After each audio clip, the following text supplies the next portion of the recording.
It was a beautiful, serene day. My sweet daughter held my hand, looking up at me with a bright smile. My loving husband stood beside me, and I felt a deep sense of contentment. But that blissful moment was interrupted when I saw him. "Hey, long time no see," he sneered. It had been years since I'd seen Ian, my ex-husband. He approached us with a smirk that I knew all too well. "Did you have a baby? At your age? An old woman like you." "If I were your age, I wouldn't even think about becoming a mother." "That's none of your business. Leave us alone," I said firmly, trying to walk away. But Ian blocked my path, his eyes raking over me in a way that made my skin crawl.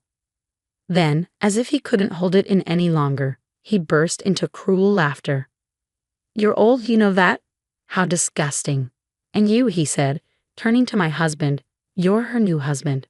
You must be out of your mind if you don't know what's good for you. I can't believe you married this old hack." His insults seemed endless. My patience wore thin, and I felt my fists clench in anger. But before I could react, my husband, Wesley, who had been standing calmly beside me, spoke up. "Ian, right?" Wesley said, his voice steady. "Thank you for sharing your thoughts with us. You've given us a lot to consider, and you're absolutely entitled to your opinion. I am Quinn. I met and married Ian while working at a company where he was a section manager, my subordinate. After we got married, I was eager to start a family, but at 34, I struggled to conceive, so I turned to infertility treatments. It was a long, challenging journey, but at 38, I finally became pregnant. The joy of knowing I would become a mother was overwhelming. It was my first pregnancy, and I was aware of the risks at my age.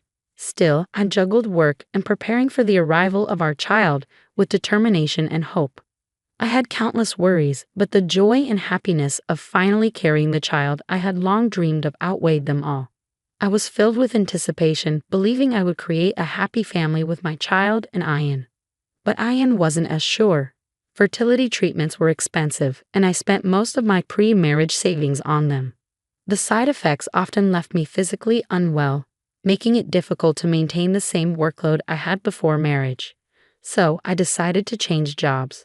The job change meant my salary was cut in half, but it allowed me to work less and focus more on the fertility treatments with a clear mind.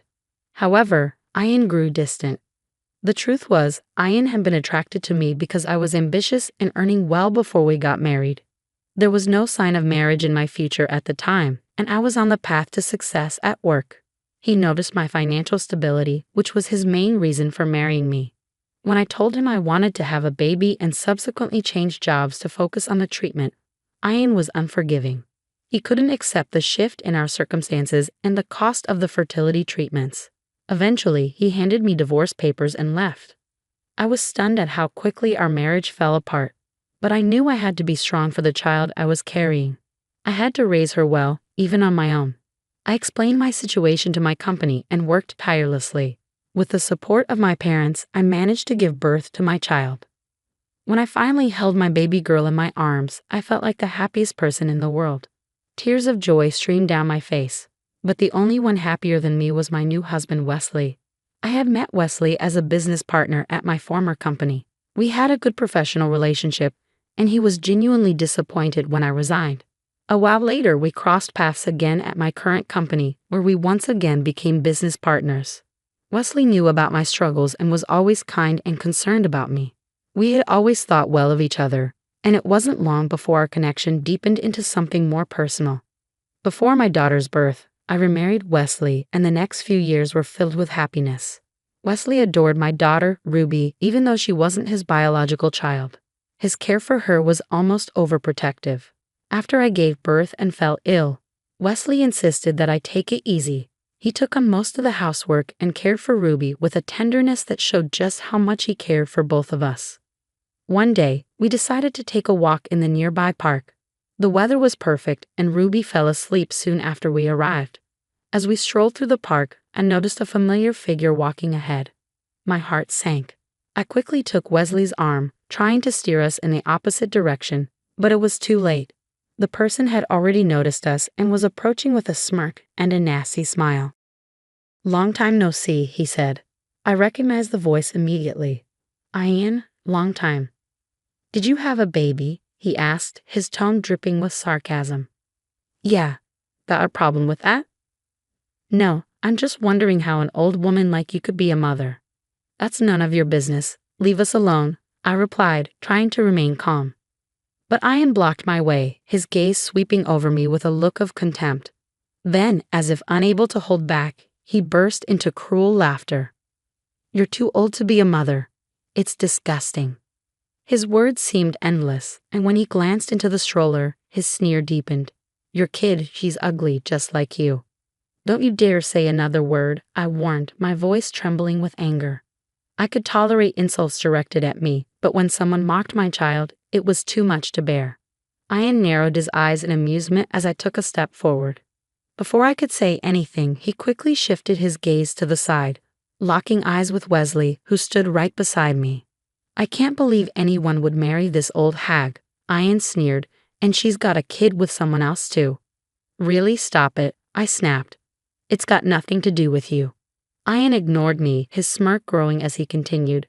Well, Gwen, you made a lot of money. That's all you were ever worth. Without that, there's no reason anyone would want to be with you. My ex-husband then turned his attention fully to Wesley, inching closer with a devilish grin. In this world, everything is about profit and lust, brother. Only fools who don't understand that end up like Quinn here, quitting her job to have a child. Those who don't get the game of profit and loss are destined to fail. You better watch out too, Mr. New Husband. Maybe you're the kind of person who doesn't understand profit and loss either, marrying someone like Quinn. Ian's loud, mocking laughter echoed through the peaceful park. His words, spoken in front of me, my child, and Wesley, were unbearable. I clenched my fists, unable to tolerate it any longer, and was about to confront him when Wesley, who had been silently observing the situation, gently restrained me. Quinn, wait. Calm down, Wesley said softly. Wesley, I can't stay silent after being told something like that. I protested. I understand how you feel, he replied, his voice calm and steady, but violence isn't the answer. Wesley smiled at me reassuringly, and I slowly lowered my fist. Quinn, he asked gently, do you know this gentleman? He used to be one of my subordinates at the company I worked for. I replied, deliberately leaving out the fact that Ian was my ex-husband. I didn't want to admit that I had once been married to such a horrible person, but Wesley already seemed to understand. He smiled knowingly and nodded in understanding. So it was you, Wesley said calmly, then turned to me. Quinn, take care of Ruby for me, okay. He handed me the stroller and stepped forward, positioning himself between us and Ian. Wesley looked directly at Ian, his usual soft smile never wavering. Ian, right? Thank you for sharing your thoughts with us. You're absolutely right. Profit and loss are very important, not just financially, but also when it comes to the people in our lives. Sometimes it's wise to think in those terms. What you said is reasonable and important. Ian, misinterpreting Wesley's words, grinned even wider. Well, you're not as stupid as I thought you were. Then you shouldn't be with Quinn, you know better. He shot me a smug glance, then put his hand on Wesley's shoulder, assuming he had found an ally. But Wesley brushed Ian's hand away, continuing calmly. You know my father owns a business, and in business, calculating profit and loss is crucial. That's why I'll definitely share what you said today with him. Ian, still not grasping the situation, asked with a hint of curiosity, Is your father present? If you want, I can talk to him directly, Ian offered, his eyes lighting up with the prospect of a potential opportunity. It was obvious he still craved money and status, despite the way he had just mocked me. I was beyond amazed at how quickly he could shift his demeanor when he saw a chance to gain something. I know you're probably busy, Ian, so I'll let my father know. I'm sure he'll be in touch with you soon, Wesley replied smoothly. Well then, I'll leave you alone for today, Ian said, clearly satisfied with himself. With that, Wesley gently took Ruby and me by the hand and led us away. As we walked past Ian, he glanced down at me with a look that almost resembled pity. I couldn't help but feel a small pang of it for him as well, knowing that Wesley's offer wasn't what Ian imagined. Ian's naivety in taking it at face value was almost admirable. What Ian didn't realize was that Wesley's father was the president of a company that held significant sway over the firm Ian worked for. Wesley, although not working in his father's company at the moment, was gaining experience in the business world on his own. This was likely why Ian had no idea who Wesley really was. I had only learned about Wesley's background just before we got married, and his parents had been nothing but kind to me. When they found out I was pregnant with my ex-husband's child, they didn't reject me. Instead, they supported me through the challenges of raising Ruby, and Ruby quickly grew attached to them. It was heartwarming to see them play together, forming a bond that only deepened over time. If my father-in-law had heard what Ian said today, I knew there would be serious consequences. And as expected, the very next day, Ian went to work, only to be summoned by his furious boss. The president of the company, who happened to be my father-in-law, had personally complained to Ian's boss, calling him out by name. My father-in-law, well aware of the circumstances surrounding our divorce, was outraged. He wasted no time in making a phone call to Ian's superior, emphasizing Ian's poor attitude and the importance of properly educating employees. Ian had no idea what was coming, and it was clear he had underestimated the situation entirely. My son told me that one of your employees lectured him about the importance of profit and loss. You should carefully consider how much profit or loss you might incur from one person's mistake, my father-in-law had said to Ian's boss. When Ian's boss confronted him, Ian finally realized the gravity of the situation and decided to call me. "Hello, Quinn. I'm sorry," came Ian's voice over the phone. I was taken aback by the unexpected apology. I knew he might reach out eventually, but I hadn't expected it to happen so soon. The urgency in his voice was clear as he continued to apologize repeatedly. "I'm really sorry. Please forgive me," he pleaded. "Forgive you?" I thought to myself. "After you mocked us like that? What's wrong?" I asked, a hint of sarcasm in my tone. "Did you hear from my father-in-law?" I could hear him choke on the other end, clearly unsettled. "Yes, he gave me your kind advice. I'm really sorry." "I apologize," Ian stammered. "I'd like to apologize to your current husband and the president in person." "Did your boss tell you to do this?" I asked, seeing right through his sudden remorse. "Yes," he admitted, sounding desperate. "I was told not to return to the company until I apologize in person and get your forgiveness. Please help me. We were married once." His voice trailed off, filled with desperation. "Please, Quinn." "Quit it." I cut him off, my voice firm. "You've only ever seen me as someone who earns good money, haven't you? Now you're getting carried away, trying to crawl back when things go wrong. You were the one who said it's all about profit and loss, right? Well, for me, it's a loss to keep you anywhere near my husband and father-in-law. Talking to someone who made fun of my daughter and my husband, it's nothing but a waste of time for me." I paused, letting the words sink in.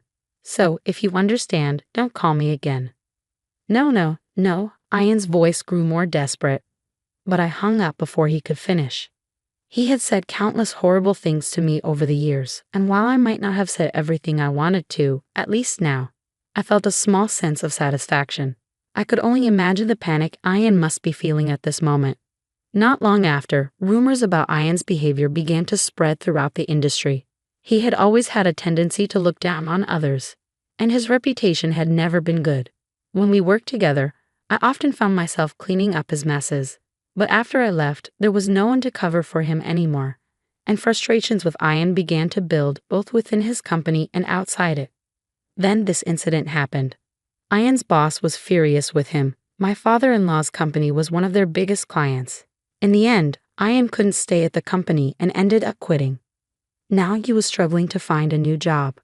One day, I received a long email from Ian, begging me to help him find work.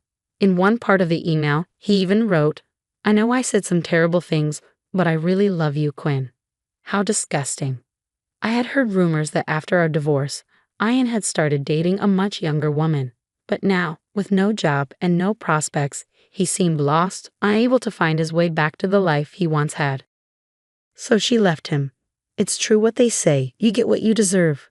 Ian kept sending me emails, insisting, "I want you to help me because it's your fault I'm in this pitiful situation," or claiming, "You should help me because I still love you." It's the very definition of karmic retribution. I've been ignoring all the emails, but lately the frequency has been increasing. I'm seriously considering blocking him altogether. Meanwhile, I'm still living a happy life with my loving husband Wesley and our daughter Ruby. Recently, Ruby has started talking, and I can't take my eyes off her. She's growing up so fast, and Wesley, my in-laws, and I are all so in love with her. I want to keep this family happy forever.